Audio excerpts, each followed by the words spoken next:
질소랑 가리다음으로 많이 들어가야 되는 칼슘을 이 15배 적은 연면시비로 모두 다 보충한다라는 건 사실 말이 안 될 뿐더러 이걸 다 보충하려고 하면 농경비가 기하급수적으로 높아지게 되겠죠.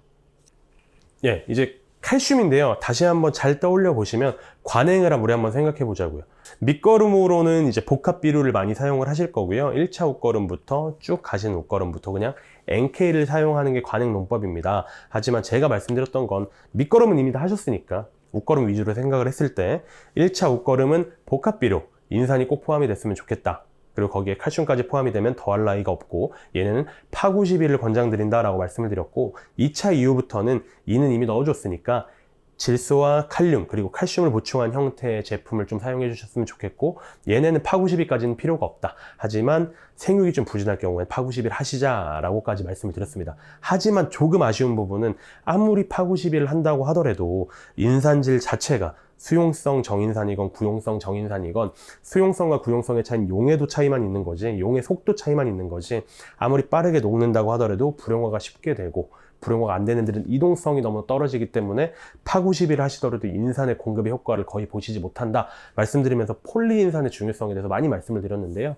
이제 칼슘 얘기를 할 차례예요. 1차 옷거름부터 꾸준하게 칼슘이 공급이 되어야 된다라고 말씀을 드렸는데 관행농법에 칼슘 어떻게 공급하십니까? 대부분이 연면시비죠. 하지만 연면시비라는 건 결국에 토경 살포의 보조적인 개념인 겁니다. 연면시비는 농학적으로 언제 하셔야 되는 거냐면 토양에 뿌렸을 때 효과를 못 보는 경우에 연면시비를 하셔야 되는 거예요. 그러니까 예를 들어서 뭐 토양 자체가 너무 망가져 있다라든가 토양 자체에 뭐 물 빠짐이 너무 심하다던가 결핍 증상이 너무 만연해 있다라던가 그러니까 토양 살포로 즉각적으로 반응이 안 되는 경우에 연면시비는 보조적인 인자로 사용이 되는 건데 칼슘은 질소랑 칼륨 다음으로 고추에 많이 필요한 양분입니다. 세 번째로 필요한 양분이 인산보다도 더 많이 들어가야 되는 양분이에요.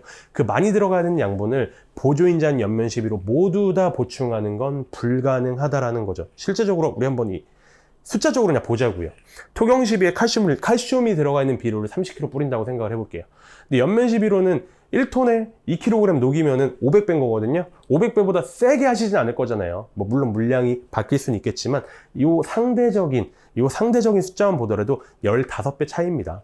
그리고 뭐 연면시비에 2kg 들어가는 칼슘 제품도 뭐 퍼센트가 100%는 아닐 거 아닙니까? 그러니까 훨씬 더 줄어들게 될 거예요. 그러니까 벌써 이 산술적으로 15배 차이가 납니다. 15배 차이가 나는데 세 번째로 질소랑 가리다음으로 많이 들어가야 되는 칼슘을 이 15배 적은 연면시비로 모두 다 보충한다라는 건 사실 말이 안 될 뿐더러 이걸 다 보충하려고 하면 농경비가 기하급수적으로 높아지게 되겠죠. 최근에 농가분들께서 굉장히 힘들어 하시는 것 자체가 뭐 인건비도 오르고 다른 자재비도 오르고 하니까 최대한 농경비를 줄이시려고 노력하는 게 추세인데요. 뭐 농경비를 줄이려고 하는 게 추세인 상황에서 연면시비를 통해서 모든 칼슘을 공급한다? 15배, 토경시비보다 15배 적게 칼슘이 공급된 연면시비로 질소 가리다음에 많은 양이 공급되어야 되는 칼슘을 한 번에 공급한다? 라는 거는 사실 농경비 운용 측면에서도 맞지 않는 일이라고 생각이 되어지고요. 이제 칼슘의 역할 같은 거 보시면 뭐 칼슘 역할 다 아시잖아요.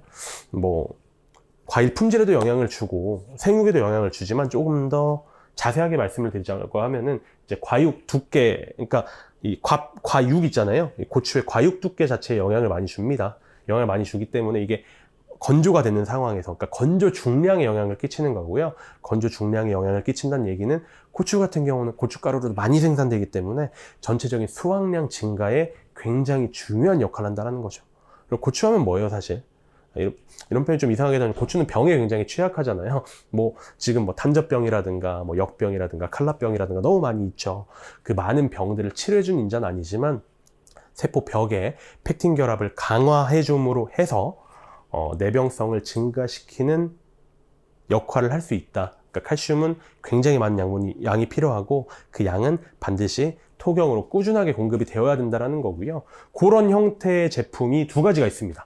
용해도도 굉장히 좋고 질소와 칼슘을 같이 공급할 수 있는 형태의 제품이 있는데요. 일단 유니칼슘이라는 제품은 유니칼슘이라는 제품과 나이트라보라는 제품은 사실 질소와 칼슘 함량이 조금 차이가 있습니다. 차이가 있지만 두 제품 다 공통적으로 질소와 칼슘을 동시에 공급할 수 있다는 거고, 유니칼슘은 거기에 칼륨까지 추가적으로 공급할 수 있고, 나이트라보는 칼륨 외에 붕소, 칼슘의 작용을 굉장히 잘 도와주는 붕소도 같이 공급할 수 있다는 장점이 있습니다.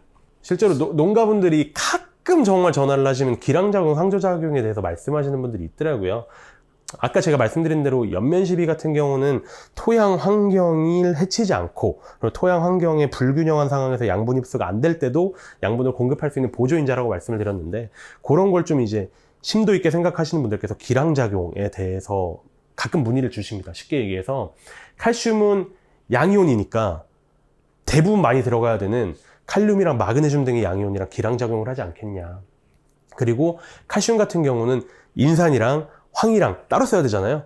붙어 있으면 불용화가 되니까. 그러면 땅에 인산이랑 황이 있는데 칼슘이 추가적으로 들어가게 되면은 붙어가지고 불용화가 되지 않겠냐. 그렇기 때문에 칼슘은 뿌리는 게 아니라, 땅에다 뿌리는 게 아니라 연면시비로 공급해야 되지 않냐라고 말씀하시는 분들이 좀 있습니다.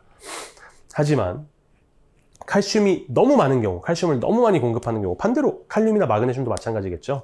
너무 많이 권장 사용량보다 공급하는 경우는, 칼슘이랑 칼륨만 얘기하도록 하겠습니다. 칼슘이랑 가리만 얘기할게요. 칼슘을 너무 많이 주게 되는 경우는 당연히 가리의 흡수율이 상대적으로 떨어질 수 있을 거고, 반대로 가리를 너무 많이 주는 게 되는 경우는 칼슘의 흡수도가 상대적으로 떨어질 수 있겠지만, 요거 같은 경우는 너무 많이 주시지 않는 상황이에요. 지금 너무 많이 주지 않는 상황. 이거는 비료 제조사라든가 좀 이제 그 대리점을 통해 가지고 적정 시비량만 준수하시면, 토양이라는 버퍼가 워낙 크기 때문에 너무 적정 시비량을 벗어나지 않게 시비하지 않는 경우에는 기량작용은 사실 그렇게 크게 걱정하지 않으셔도 될 것 같고요. 이제 그 다음은 불용화 부분이잖아요.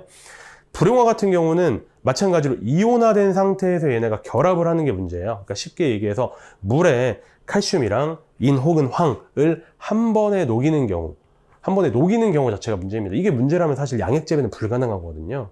양액재배 A통에 칼슘 녹이시고 B통에 인산이랑 황 녹이시는데, 그거 자체가 나중에는 한 번에 들어갑니다. 한 번에 들어가는 것 자체가 문제가 된다라는 건데요. 토양도 그만큼 큰 버퍼를 가지고 있고, 토양 자체에 비료를 뿌렸을 때 그게 즉각적으로 용해가 돼가지고 이온화가 되는 게 아니기 때문에, 사실 적정 시비량만 준수를 하시면 칼슘이랑 다른 양이온의 기량작용이라든가 칼슘이랑 황인의 결합에 의한 불용화는 그렇게 크게 고려하지 않으셔도 되겠습니다. 그렇기 때문에 이런 게 우려가 돼서 연면시비, 보조적인 인자인 연면시비로 칼슘을 공급한다라는 건 사실 농학적으로 맞지 않는 이야기입니다. 이번 시간에 웃거름을 줘야 되는 시기, 웃거름을 주는 방법, 웃거름으로 공급해야 되는 비종 같은 거 이제 설명을 충분히 드렸는데, 그거를 반영한 시비 프로그램을 설명을 드리도록 하겠습니다. 첫 번째 시비 프로그램은 이제 유니칼슘.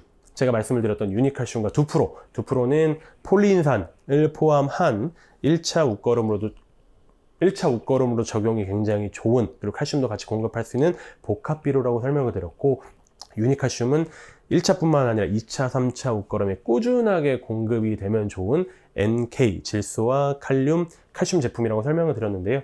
이렇게 300평 기준으로 운용을 하시면 굉장히 좋을 것 같고요. 이제 그 다음 프로그램은 관주재배도 적극적으로 저희가 권장하고 있는 상황이잖아요. 관주재배하는 분들을 위해 가지고 저희가 만든 프로그램입니다.